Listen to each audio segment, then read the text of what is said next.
And also you toured with Kings of Leon this year. Yeah, man. How was that for you? They're one of the best bands like the world's ever seen. There's no doubt about it. I think watching their show, I think I got a wave off them one night. They just come in, boof, straight on the stage, play their gig, off the stage. But one night they're like, "Hey dudes," or something. "Hey guys."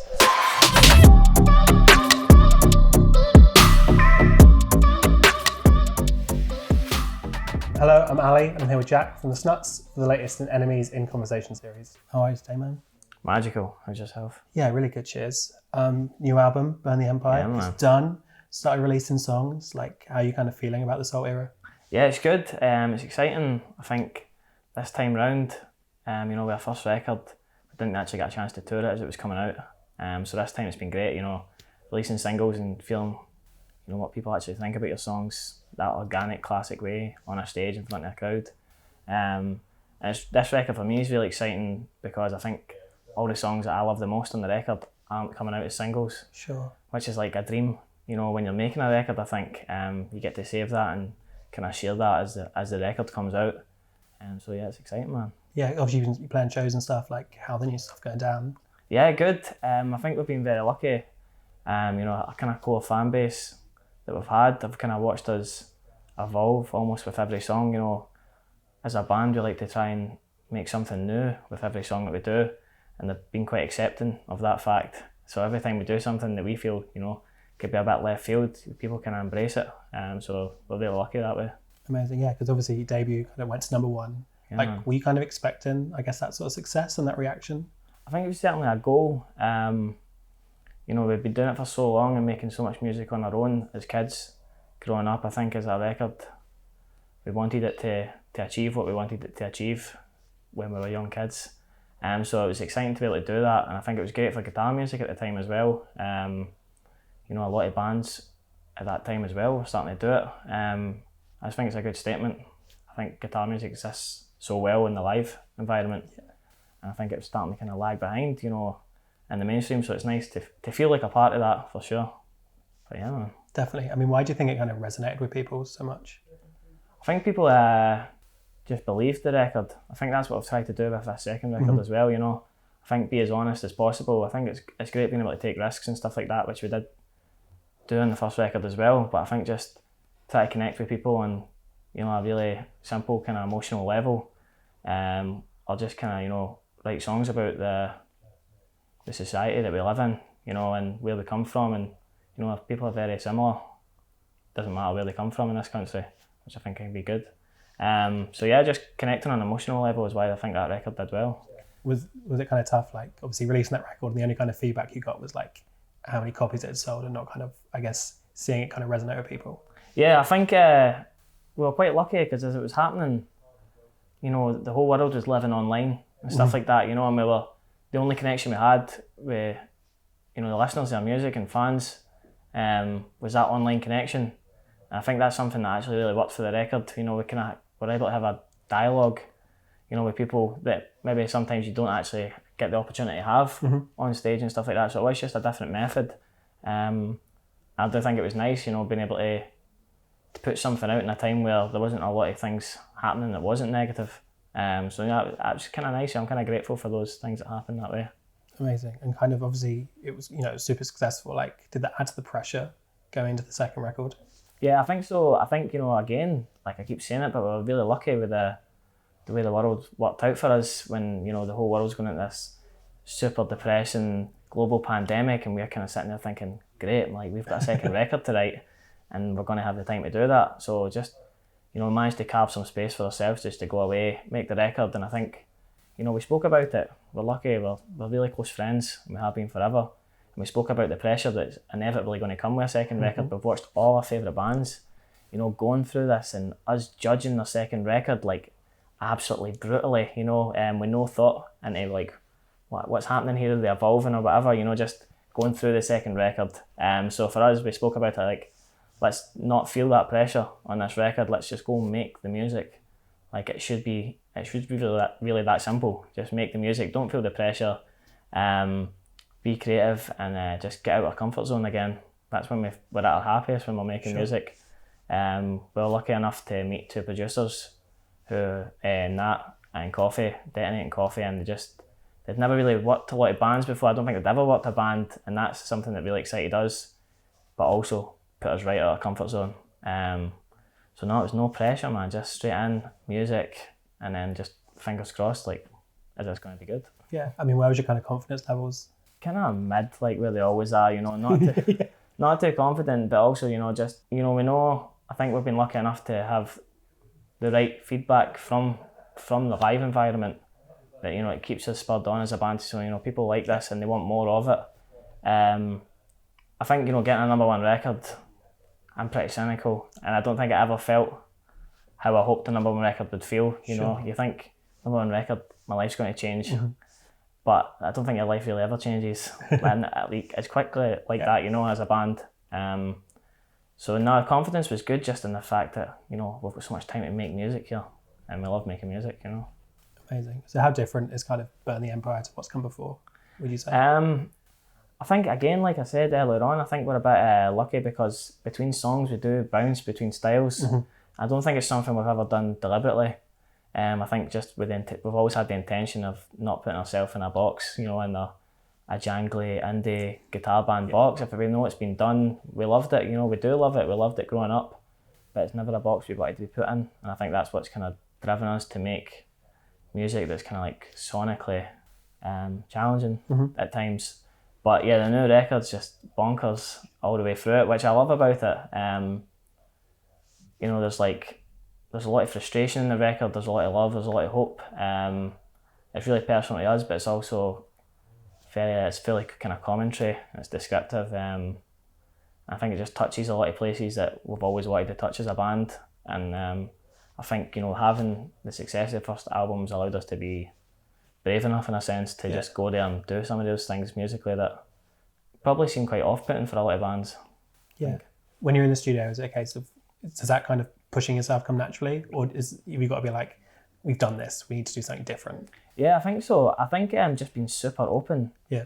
I think throughout our career, we've been in some really tough studio sessions with some producers that pushed us like too hard before we could handle it, you know, as artists, and it's kind of prepped us to just go like, the more we open up to the process of making music, the more chance we have of something exciting coming out. You know, it's just, I couldn't tell you the figure of how many songs are made a day now, but it must be an incredible amount of songs being made every day. Yeah. And there's so many artists because of the new means of making music. And I think trying to make something new is a really difficult task. And I think, you know, with this record, I think we have done that. Amazing. So kind of musically, I mean, what are you kind of pulling from? Are there any artists in particular you kind of inspired by, or genres you were kind of leaning towards? Well, I think, you know, it's super like collaborative, the record. So there's 4 of us in the band who are super close, but, you know, we're listening to all different stuff. Coffee and Nat come from like, so Coffee's from Miami and Nat's from London. They have their own pool of influences and things they've made and things they love.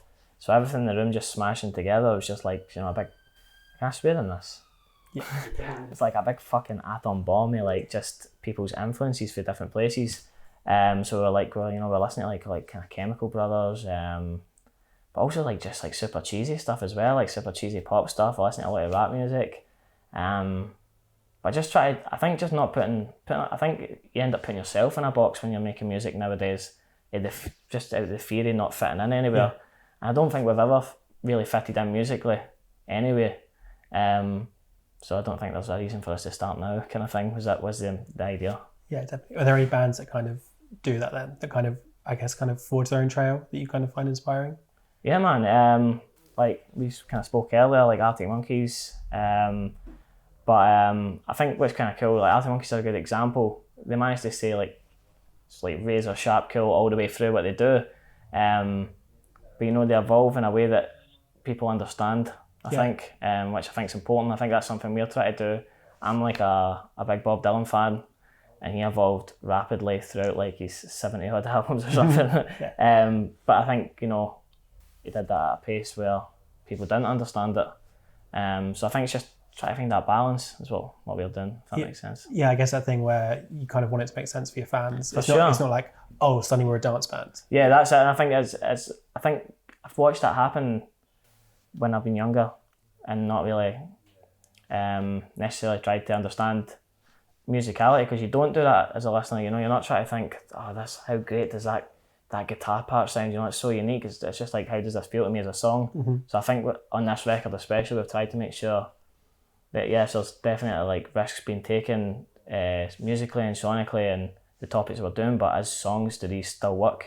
You know, does this feel good in a field, you know, to thousands and thousands of people? Does this feel good in a room, 200 people? Does this feel good in the kitchen, you know, on your speaker? And I think that's what we've tried to achieve with this record. Amazing. And kind of lyrically, what are you kind of writing about? Because it feels like, as a record, far more kind of outspoken, political, and I guess braver than anything you've done before. Yeah, man. I think like the title of the album itself, you know, Burn the Empire, is like, it felt bold and it feels true, and it feels, you know, what I really like about it as a title, and I think why we went with it is, you know, it can be super general, it can be super specific, and we wanted to leave that kind of open book. You know, the empire can be kind of whatever you want it to be, whatever you feel oppressed by or feel angry about or feel like you need to have a voice about. That's what it was for me. So yeah, there's lots of protest in the record, which is great, because I think there needs to be protest in music. You know, all the greats always had protest music, even if it was hidden. Yeah, it's, you know, there's protesting amongst it. Beatles, Rolling Stones, you know, there's always protest music in there. There's like, you know, there's some tough talking, just general effects of poverty, you know, the consequences of poverty. I think it's something that everybody sees, no matter where they grow up. They see an aspect of it to one extreme or the other. We're talking about kind of racial issues, equality, which is nice. There's just some songs on there about like just good human spirit. Some songs just to dance to that when it feels things a bit too serious. So it's a real mixed bag. It's like a pick and mix, but it's good. It's exciting to make music about things we care about, conversations we have just as humans. It's super conversational, I think. Did you kind of set out to write an album that kind of, I guess, kind of addressed the issues with society and stuff like that, or did it just kind of happen? Never would I think, like, I don't think I'd ever be brave enough to do that intentionally. But you know, the room that we were in, the studio we were in, the people we were with, conversations were super like free flowing. Everybody was really honest, and we were allowed to get things wrong, you know, with each other, and we were allowed to kind of debate things, you know. And I think we've kind of lost that element, I think, in our conversation as a society, you know, just having conversations about things, and that's what the session was like. And I think that's why the music touches on all these subjects, because we just had big long conversations. Like we'd go like 5 hours and not touch a guitar, and then somebody'd say something, somebody'd sing it, play it on the guitar, and then, you know, 20 minutes later the song's finished. And I think it's just like having those conversations allowed us to make music we would probably be scared to make. Yeah. Do you think kind of you felt, I don't know, responsibility to do that, considering like, you know, the success of the first album, and you're kind of like one of the few, I guess, sort of working class bands, kind of who came from that sort of background to kind of achieve that? Did you kind of feel responsibility to kind of, I don't know, have more of a conversation about it? For sure. I think especially when we got going, but Burn the Empire was the first song we wrote for the record. And as soon as that was done, you know, I kind of sat back and got like, well, that's like super aggressive, like super honest. And I'm like, but I believe that, you know, like I properly believe that. And then as soon as I realised, like, well, as long as you believe it, you can say it, kind of thing. The rest of it felt really easy. I stopped trying to write songs just about me, I think, for the first time, which was nice. Not always looking in can be quite refreshing. And it was good for that reason. We just managed to just go like, we can take this anywhere. We had, again, I bring them up a lot, but it was so collaborative. Detonating Coffee was super like, just go for it all the time, you know, like really encouraging. I think that's something we really react to as a band. Somebody just going like, there's no rules here. But yeah, man, I think it's important to have people in our position speaking about things that we know everybody's frustrated about. It's not a role that I've, you know, particularly would lean into, but it's nice being able to do it for our music, and then from that it gives me more confidence to have conversations that I want to be having. I think are important, and I think it's important that the young people are already having them. That's the thing, you know. It just needs to be in bright lights, man. You know, young people are having the conversations that we're having. I just think it needs to be screamed. Definitely. Basically. I mean, what do you kind of want people to get from this album? Like, what's kind of the, I guess, the overarching message, or kind of the, you know, the meaning behind it? I think conversation's one of the big ones. I think everybody needs to feel like they can have a voice on things, be passionate about things, and I think people need to feel like they can actually make change again. I think we're so like heavily governed by a 0.1% across the board, not just politically, man. You know, like socially, like everybody's so down and out at the moment, but frustrated. So I think, I want people to feel like they can scream it, like I say, put it in bright lights, what they want to say. I just want people to also just have a lot of faith in themselves and the human spirit. It's kind of cliche as it sounds and kind of happy as it sounds, but you know, there's so much magic in amongst that, and I think people, to me, look oppressed at the moment. You know, I quite genuinely feel stuck in the position they're in. I think there's a lot of space to get out of that position. Yeah, because I think for an album that it's called Burn the Empire, and like obviously it's, you know, you've already released a couple like super political songs, like it's quite a hopeful listen. Like there's definitely some positivity in that. Yeah, I think that's a type of writing that we've always leaned into. Style wise, anytime things get a bit dark for us as a band, you know, just in our personal lives, I think we're lucky we've got that support network, each other and the people around us. It's just like there's always a hopefulness to our lives, and I think we always try and sprinkle that into the music, and you can feel it shows. I think you know, I definitely feel that energy when we play live. Like live music is pure escapism, and like it's a well-known fact, and I think we kind of forget that that's what it can be, you know, just going into that room for an hour and a half and being with people you care about and just like letting it go. So I'm glad that that's kind of coming across in the new record as well. That's, whether it's intentional or not, I'm glad that it's still happening, you know. Talking about Zucker Bunch. Yeah, man. Where did that song sort of come from? What's kind of your meaning behind it? It's a funny one. So I think me and Coffee, one of the producers, were just like, a lot of time we were writing kind of like joke lyrics out on paper and stuff like that, because we were always laughing at each other. And we were just like writing all these kind of joke stuff out about like kind of Facebook and Twitter and Instagram and all this stuff. Just spurred for conversations. I think, you know, as artists, we feel we're so deeply involved in social media. Like it's so intensely involved in it in a way that we shouldn't be. But by being so involved in it, you pick up on all these things that are happening, like how detrimental it can actually be to society, you know, because you're on it a lot as an artist, you know, and everybody's on it a lot. So I think we wanted to kind of just poke a bit of fun at that, but also just raise some questions about it. I don't think you never hear anybody talking like in the mainstream anyway about like how bad it actually is for people, how bad it is for young people, for their self-confidence, for their ambitions in life, you know, and just for their general happiness. So I think we wanted to just kind of just have a little poke at that, just make a bit of, just make a song and dance about how we felt about the way that social media and technology is kind of ruling our lives, in a sense. It's pretty intense, but you know, it is. And it's something we believe. And again, you know, I think on the track, when we believe it, it's easy to say and it comes across well, I think.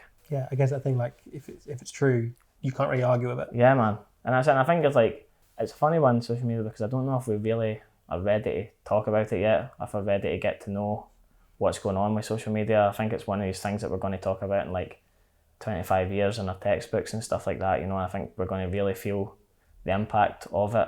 I think, you know, like the mental health sector will be feeling the impact of it right now.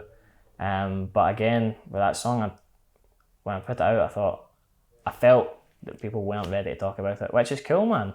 Like, I'm cool with people not being ready to talk about things. But social media is a funny one, man. Talking about 13 as well. Basically, we were writing a song on a piano, and again, I think I was consciously not always looking inward with the writing. I think, you know, I want to I've done that in the first record.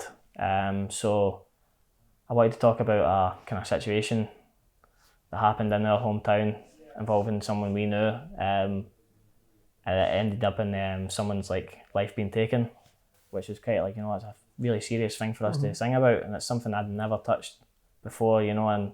But I think, you know, again with the record, we've been allowed to be a lot more braver, and this was kind of halfway through the record.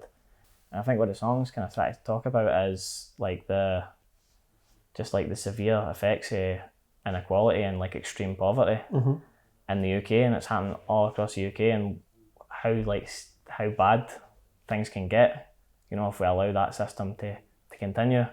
That's the kind of the basis like of the song, and it's a song that kind of it hits hard, and it's an intense one for us to do, but it felt important. Felt important to sing it as soon as we started doing it. It's a strange one because I don't think we talk about it much in the UK anymore. Like, we're so like obsessed with like the kind of economic systems and Brexit, and like, you know, we never talk about like what's going on. Like, are people seriously poor? Like, there's such a difference between being poor and being like in absolute poverty, and there's people in absolute poverty and nobody talks about it. You've got like a leadership race, nobody's talking about poverty. You've got like a opposition leader, nobody's talking about poverty. It's like, well, walk down the street in your hometown, it's like you see poverty. And it's just like, so that's what that song was, and talking about like how bad things can get if that's allowed to happen. You know, it's not dismissing it, or it's not kind of making excuses for the actual act that happened. But I think we need to look closer at some of those topics in this country for us just to get back to a flat, level playing surface. Yeah. What do you kind of hope these songs kind of kickstart then? What do you think kind of the revolution? I just want people to feel like they can be outspoken and can make a difference. There's some great kind of young politicians and stuff like that at the moment who are really engaging. They're not like polarising or anything, you know, they're not extreme, they're not not like self-interest, you know, the things they speak about. And I think there's so much room for there to be more people like that, and more young people taking an active role in like, one, just what they want to achieve in their own life, and two, in like what they can do to make this place better. It doesn't feel like that at the moment. There's nobody I know that would ever consider like being involved in politics, and even at like a local level, man. Like, nobody wants to be involved in the local council, you know what I mean? Nobody, like, I just think I think there's a lot that people could to get out of their systems if they're allowed to at the moment. And if the record helps do that, for me it's exciting. If the record just gets people jumping around, screaming their hearts out, having a bit of fun with it as well. You know, it's not so, it's like the record's serious in places, but it's also, like you say, a lot of hope. So if people want to dance to it, that's cool. If they want to kind of take something from it, that's cool. But we just kind of want to make music that feels important and worthwhile making. And obviously you toured with Kings of Leon earlier this year. Yeah, man. How was that for you? It's crazy. It's one of those ones, anytime I watch a band talking about supporting this crazy superstar that they've always loved, they always just say the same thing, but you never can quite believe it. I remember listening to Kings of Leon when I was playing like FIFA in like 2004. That was the first time I'd ever heard them. I think The Bucket was on that game, and I was like, what is this, man? Like, what is this music? I've never heard this. But it's crazy just watching like guys who are just absolute pros. Like, they're one of the best bands that like the world's ever seen. There's no doubt about it. I think watching their show, I think I got a wave off them one night. Just come in, booth, straight on the stage, play their gig, off the stage. But one night they're like, hey dudes, or something, hey guys. I was just like, blow my mind. But it's nice. I like watching. I'm really interested in the professional element of performing, and they're just incredible at that. So it's great, man. Did you kind of feel comfortable on those big stages? Or was it one of those like, holy shit, how have we ended up here? Oh, always terrified. But I think it's like we always kind of exist in that terrified zone on stage, and it's like, it's so much a part of what we do. That it's like a part of what we do, almost. But it's good. I think it's nice. It's like getting the opportunity to do that. It gets us in training to get on these big stages and, you know, believe that we can hold our own up there. It's great, man. It's just so exciting to be lucky enough to get to do this.